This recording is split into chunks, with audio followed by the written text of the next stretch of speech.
Assalamualaikum warahmatullahi wabarakatuh. Yang sama-sama kita hormati Bapak dosen pengampu mata kuliah advokasi, Bapak Ferlaniko SHI MSy, dan yang saya banggakan, yang saya cintai, kawan-kawanku, kawan-kawan seperjuangan. Baik, pada kesempatan kali ini saya akan memenuhi tugas dari Bapak Ferlaniko, yaitu membahas salah satu materi yang ada di silabus. Dan pada kesempatan kali ini saya akan membahas materi tentang ruang lingkup advokasi dan jenis advokasi, kemudian advokasi dan Islam. Pertama, bagaimana sih ruang lingkup advokasi itu?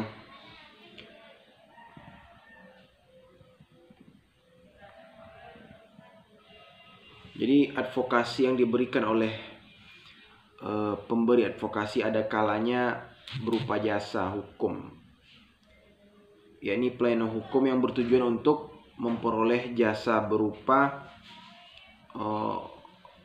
fee atau honorarium, dan bantuan hukum secara cuma-cuma, yakni pelayanan hukum yang bersifat tanpa mengharapkan imbalan atau gratis. Nah, jadi bagi orang atau kelompok orang miskin itu bisa digratiskan karena biayanya itu dibebankan kepada APBN. Adapun ruang lingkup yang diberikan dalam proses advokasi adalah sama baik berupa jasa maupun bantuan.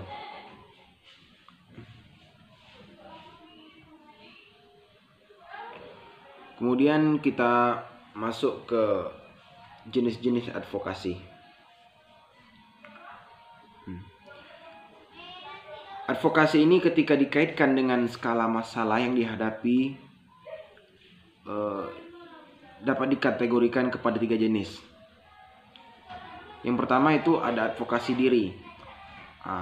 Jadi advokasi diri ini yaitu advokasi yang telah dilakukan pada skala lokal dan sangat pribadi dan dibagikan sangat pribadi. Misalnya ketika seorang mahasiswa tiba-tiba di-skorsing oleh pihak universitas tanpa ada kejelasan, maka advokasi yang dilakukan adalah dengan cara mencari kejelasan atau klarifikasi dengan pihak universitas. Kedua, ada advokasi kasus.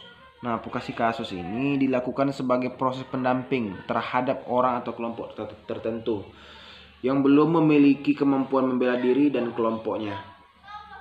Kemudian ada advokasi hukum.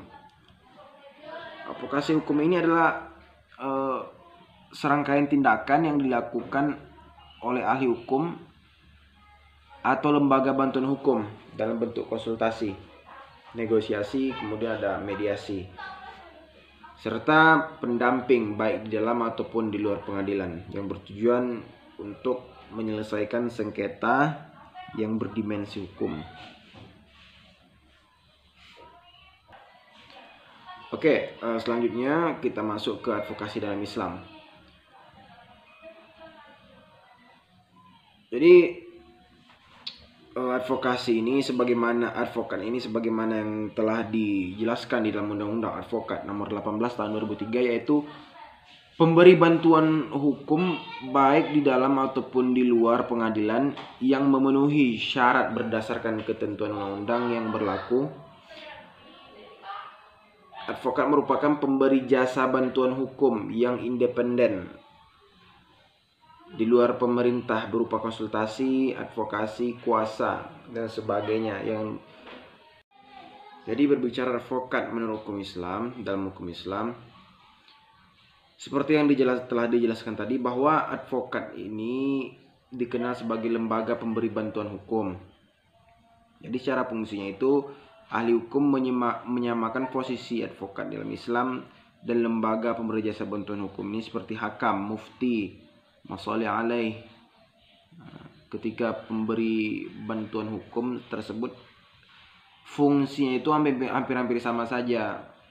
Dan fungsi advokat yaitu lembaga penegak hukum di luar pemerintah yang bertujuan ataupun bertugas memberi jasa hukum kepada masyarakat. Nah,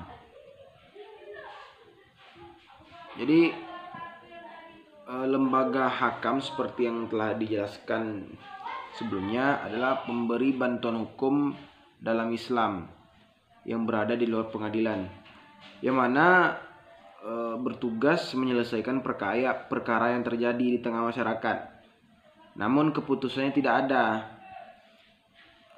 ada keharusan untuk mengikutinya, karena pada dasarnya hanya putusan hakim yang bisa diterima. Jadi putusan hakim itu yang paling tertinggi.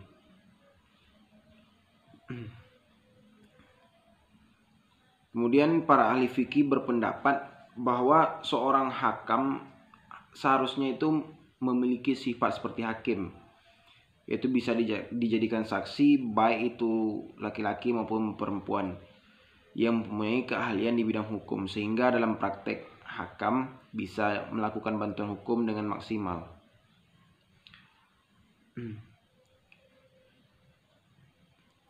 Baik, mungkin sampai di sini pembahasan saya mengenai ruang lingkup advokasi, jenis advokasi dan advokasi dalam Islam.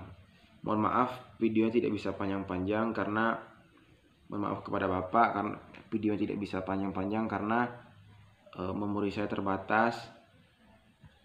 Ini sudah ada peringatan bahwa memorinya akan habis. Nah, terima kasih atas perhatiannya.